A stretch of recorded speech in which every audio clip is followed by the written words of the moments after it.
Venkatesh ninth class student. National player అవుదామని రాత్రులు కలలు కంటున్నాడు. మరి అది జరుగుతుందో జరగదో మాకైతే తెలీదు. తన ఆట ఇప్పటికొచ్చి చూడలేదు. చూసినోళ్ళందరూ చెప్తూ ఉంటారు దేవుడి పైనే భారం వేసాడు. చూడక్కర్లేదని. మరి ఈరోజు ఎలా ఉంటదో చూద్దాం. దేవుడి పైనే భారం వేసాడు. దేవుడి పైన భారం వేసి ఈరోజు టోర్నమెంట్‌లకొచ్చాడు.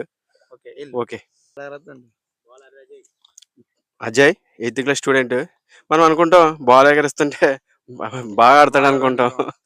మంచి ప్లేయర్ అనుకుంటాం. ఆ బాల్ తనకి తెచ్చింది ఎరగేటప్పటికొచ్చి ఎవరో చూడలేదు మరి. ఆ బాల్ అక్కడి నుంచి వచ్చింది అది. చాలా మ్యాచ్‌ల్లో బాల్ అందించాడంట. ఆ రికార్డ్ అయితే ఉంది. మరి ఇక్కడ మరి ఎలా ఆడతాడన్నదే మరి మనకింకా పూర్తిగా తెలదు. ఆల్ ది బెస్ట్ చెప్తూ ఇలాంటోడు మనకు కావాలి. సాయి అని 9థ్ క్లాస్ స్టూడెంట్. చాలా మ్యాచ్‌లో పెద్దోళ్ళు ఆడుతుంటే పక్కకెళ్ళి నుంచుండేవాడు. తీసుకునేవారు కాదు టీమ్‌లోని. మా టీమ్‌లో కూడా తీసుకోలేదు. ఒకసారి ఎవరో ఒక పర్సన్ మానేస్తే బాలు తెచ్చివ్వలేక తనని టీమ్‌లో తీసుకున్నాం. ఆ విధంగా తన యొక్క మా గేమ్‌ని ఇంప్రూవ్‌మెంట్ చేసుకున్నాడు. బాల్ అయితే బాగా అందించేవాడు. మ్యాచ్‌లో ఇదే ఆడడం. మరి ఎలా ఉంటదో చూద్దాం. ఆట అయితే మంచి గట్టిగా ఆడతాడని టాకు. బాల్ కూడా బాగేస్తాడు. ఇప్పటిదాకా నుంచి మంచి రికార్డ్ ఉంది.